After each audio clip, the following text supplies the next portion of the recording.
오늘의 밥 시간입니다. 3월 10일 금요일 오늘의 밥은 마태복음 19장 1절로 12절 말씀입니다.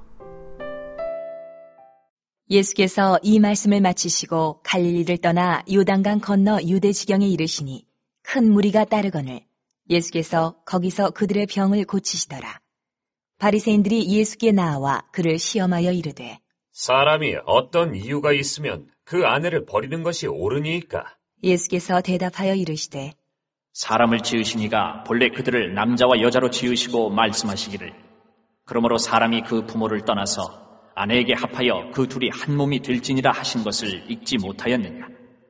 그런즉 이제 둘이 아니요 한 몸이니 그러므로 하나님이 짝지어 주신 것을 사람이 나누지 못할지니라 하시니 여짜오되 그러면 어찌하여 모세는 이혼 증서를 주어서 버리라 명하였나이까? 예수께서 이르시되 모세가 너희 마음의 완악함 때문에 아내 버림을 허락하였거니와 본래는 그렇지 아니하니라. 내가 너희에게 말하노니 누구든지 음행한 이유 외에 아내를 버리고 다른 데 장가드는 자는 간음함이니라. 제자들이 이르되 만일 사람이 아내에게 이같이 할진대 장가들지 않는 것이 좋겠나이다. 예수께서 이르시되 사람마다 이 말을 받지 못하고 오직 타고난 자라야 할지니라. 어머니의 태로부터 된 고자도 있고 사람이 만든 고자도 있고 천국을 위하여 스스로 된 고자도 있도다. 이 말을 받을 만한 자는 받을지어다. 예수님께서 갈릴리를 떠나 유다 지역에서 병 고치는 사역을 이어가시는데 바리새인들이 와서 예수님을 시험합니다. 바리새인들은 모세의 이혼 규정을 염두에 두고 사람이 이혼해도 되냐 마냐 묻습니다. 당연히 예수님께서는 가정의 소중함, 부부의 소중함을 일깨우시면서 하나님께서 짝지은 것을 못 나눈다고 말씀하십니다.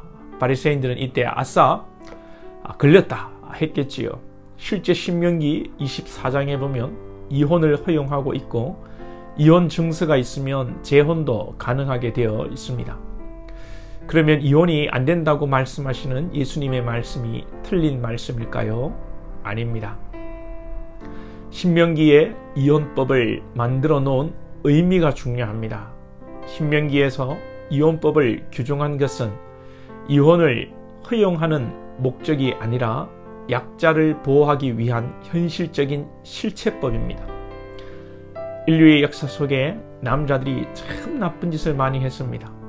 우리나라도 과거 유구문화권에서 남성 우월주의, 남성 남아 선호 사상이라든지 또 근대화 이후에도 여전히 남성 우월주의가 지배해 왔습니다. 요즘은 또 반대로 가는 것 같아서 여성 우월주의로 가는 것 같아서 한편으로 걱정이 되기도 합니다. 성경이 말하는 바는 남녀가 평등하고 하나님 앞에서 동일한 인격이고 특별히 부부는 서로 사랑하고 존중하는 관계가 되어야 합니다. 그런데 남성 중심의 사회에서 성경은, 이 말씀은 하나님은 아닌데 남성 중심의 사회를 만들어가고 이 못된 인간들이, 특별히 남성들이 함부로 아내를 내쫓고 다른 여자를 취하고 자기 마음대로 하니까 간음 같은 특별한 이유 없이 이혼은 안 되고 이혼할 경우에도 증서를 쓰는 이 절차를 통해 이혼을 까다롭게 하고 여성의 신분을 보장하기 위한 목적이 바로 이 이혼법의 취지입니다. 그런데 바리새인들은 형식적으로 하나님의 뜻은 생각하지 않고 이 율법의 법의 취지, 목적, 동기는 생각하지 않고 형식적으로 자기 편한 대로 해석하고 이를 근거로 해서 예수님을 공격하는 것입니다. 참 의도가 나쁜 것입니다. 사랑하는 여러분의 가정이 거룩한 성전 되기를 축복합니다. 남편은 아내를 사랑하고 존중하고 아내 역시 남편을 존중하고 사랑하고 가정의 질서를 잘 세워가기 바랍니다. 남녀가 남편과 아내가 인격적으로 동등하고 평등합니다. 또 그러나 분명한 질서가 있습니다. 그 질서를 무너뜨리지 마시기 바랍니다.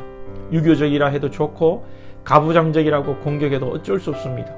성경이 유교를 따르고 가부장적인 것이 아니라 성경은 성경이고 하나님의 말씀입니다. 유교와 아무런 상관이 없고 유교가 성경을 따라하는 것인지 모르겠습니다. 아무튼 남편은 아내를 사랑하고 아내는 남편에게 순종하시기 바랍니다.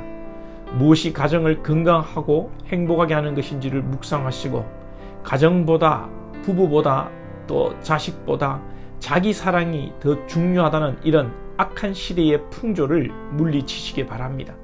자기 행복 추구권을 강조하고 세상 법정도 간통죄를 폐지하는 이런 시대를 여러분 분별하시고 세상 법이 아니라 하나님의 법을 기억하시기 바랍니다. 바리새인들과의 1차의 논쟁 이후에 바리새인들이 아마도 자리를 뜬 것 같습니다. 여기에 이제 제자들이 말을 하는데 제자들의 말도 가관입니다. 예수님께서 이혼에 대한 엄격함을 이야기하실 때 그동안 이혼을 쉽게 생각하고 남성 중심의 사고를 해왔던 이 제자들조차도 대뜸 그러면 장가 안 가고 혼자 사는 게 낫겠다고 합니다. 제자들의 이 아주 수준 낮은 질문이고 아주 예수님께 혼나야 할 질문이죠. 마치 예수 믿는 것이 힘드니까 예수 믿기 싫다는 것 같은 거 아니겠습니까? 제자들이 예수님과 함께 하고 있지만 아직 제자입니다. 아직 미성숙하고 배우는 단계에 있기 때문에 혼인에 대해서 이런 반응을 하는 것이죠. 이에 예수님께서는 야, 장가 안 가고 살 수 있냐? 독신은 타고난 자라야 한다라고 권면하십니다. 독신이 하늘로부터 나야 하고 또 하나님의 나라를 위해 스스로 독신을 결정할 수도 있습니다. 어떤 경우에는 사역을 위해서 자녀를 갖지 않는 경우도 있습니다. 하나님의 나라를 위해서라면 무엇이든지 귀한 것이라 여겨집니다. 만약에 여러분들이 특별하지 않으시고 평범하다면 젊은이들 다 혼인하고 젊을 때에 생육하고 번성하라고 하신 하나님의 말씀을 기억하기 바랍니다. 요즘 부모들이 문제이고 그리스도인의 부모들이 문제입니다. 세상 사람들이야 그렇다 치더라도 믿음의 사람들이 자녀에게 바른 가정관, 혼인에 대한 건전한 생각을 성경적으로 가르쳐주지 않고 좀 더 세상을 즐기다가 시집 장가 늦게 가라. 어떤 분들은 고마 능력 되는데 혼자 살아라. 이런 소리까지 하는데 참 큰일입니다. 늦은 결혼 그리고 늦게 자식을 낳고 안 낳고 하나 낳고 하는 이 문제가 다 문제입니다.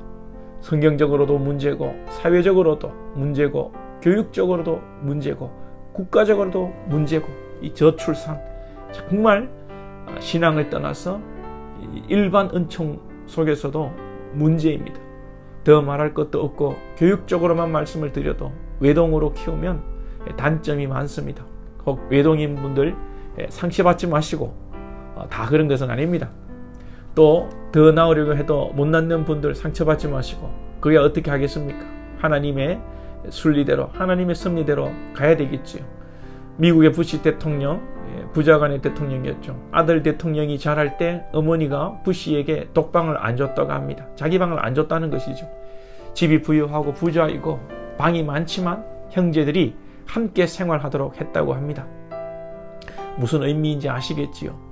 유대인들이 세계를 지배하는 이유는 수도 없습니다. 그 이유를 찾자면 유대인 여학생들은 짧은 치마를 안 입는다고 합니다. 자궁을 보호하기 위해서. 그렇고 유대인들은 20살이 넘으면 결혼할 생각부터 한다고 합니다. 건강할 때 자녀를 많이 낳는 것이 그들의 생각입니다. 제가 100번 얘기해봐야 무슨 소용이 있겠습니까? 감동이 되시는 분들 깨달으시고 순종하시기를 축복합니다. 기도드리겠습니다. 하나님 아버지 감사합니다. 오늘도 말씀을 주시고 하나님 우리 사랑하는 권속들 말씀의 진정한 의미를 깨닫게 하시고 말씀에 걸려 넘어지지 않게 하시고 주님께서 우리를 사랑하셔서 이 말씀대로 순종할 때에 하나님의 놀라운 축복, 우리가 계산하지도 못하고 상상하지도 못하는 하나님의 특별한 복이 있는 줄 믿습니다. 말씀을 읽고 성령의 감동으로 깨닫게 하시고 말씀에 순종하는 오늘 한날 되게 하시며 우리의 가정관, 우리의 결혼관 성경적으로 다 변할 수 있도록 하나님 역사하여 주옵소서. 예수님의 이름으로 기도하옵나이다. 아멘.